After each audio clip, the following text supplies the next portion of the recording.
নমস্কার, সাতকাহন উপকথার নতুন আরেকটি ভিডিওতে সবাইকে স্বাগত। অনেকদিন পরে আবারও লং ভিডিও নিয়ে হাজির হয়েছে। আশা করি আপনারা সবাই ভালোই আছেন, আমরাও ভালো আছি।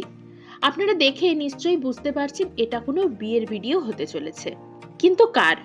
ওই যে ব্লু শাড়ি পরে আমাদের ব্রাইড দাঁড়িয়ে আছে, আপনারা নিশ্চয়ই চিনতে পারছেন আমাদের ব্রাইডকে।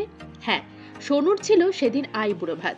এই সুযোগে বলে রাখি, সোনুর প্রত্যেকটি রিচুয়ালসের আলাদা করে আপনারা ভিডিও দেখতে পাবেন, তাই একটাও ভিডিও একটুও স্কিপ না করে পুরোটা করে দেখতে হবে। প্রত্যেকটি ভিডিওতে আপনারা কিছু কিছু জিনিস খুবই ইন্টারেস্টিং দেখতে পাবেন। তাহলে আপনারা দেখতেই পাচ্ছেন সুপ্রিয়, সায়নদা, পৌলমী রেডি হয়ে চলে এসেছে। এরপরে আমার সাজটাও আপনাদের দেখিয়ে দিলাম। আমি যেই শাড়িটা পরেছিলাম ওটা আমার মেজো পিসি কাশ্মীর থেকে এনে দিয়েছিল, আর গয়নাটা তাপসী দিদা আমাকে গিফট করেছিল। এরপরে আমরাও বেশ কিছু ফটো তুলে ফেলে সোজা চলে যাই আইবুড়ো ভাতের জায়গাটা সাজাতে। বলছি, আমাদের সবাইকে কেমন লাগছিল তা অবশ্যই আমাদের কমেন্টে জানাতে ভুলবেন না কিন্তু। চলুন এরপরে আমাদের ব্রাইডের বক্তব্যটা শুনে নিই। দেখুন, আমি ইনস্ট্রাকশন দিচ্ছি, ওরা কিচ্ছু পারে না। হ্যাঁ, তোর বিয়ে তুই ইনস্ট্রাকশন দিবি। অবশেষে ওখানে সাজানো কমপ্লিট হতে আমাদের ব্রাইড মানে সোনু তার জায়গায় বসে পড়ে।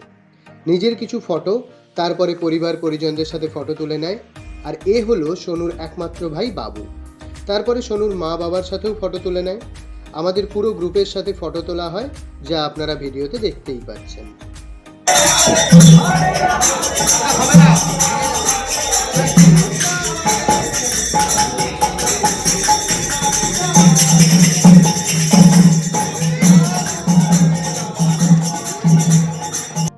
সোনুর পুরো পরিবার ইস্কনের সাথে যুক্ত হওয়ায় ওখানকার আমেজটাই বেশ অন্যরকমের ছিল, তা আপনারা কিছুটা ভিডিওতে দেখতেই পেলেন। এরপরে আরও এরকম অনেক কিছু চমক আপনাদের জন্য অপেক্ষা করছে। এই ধরনের বিয়েবাড়ি আমাদের জন্য ছিল প্রথমবারে।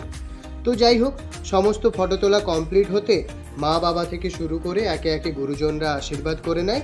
তারপরে কাকিমা সোনুকে খাইয়ে দেয়।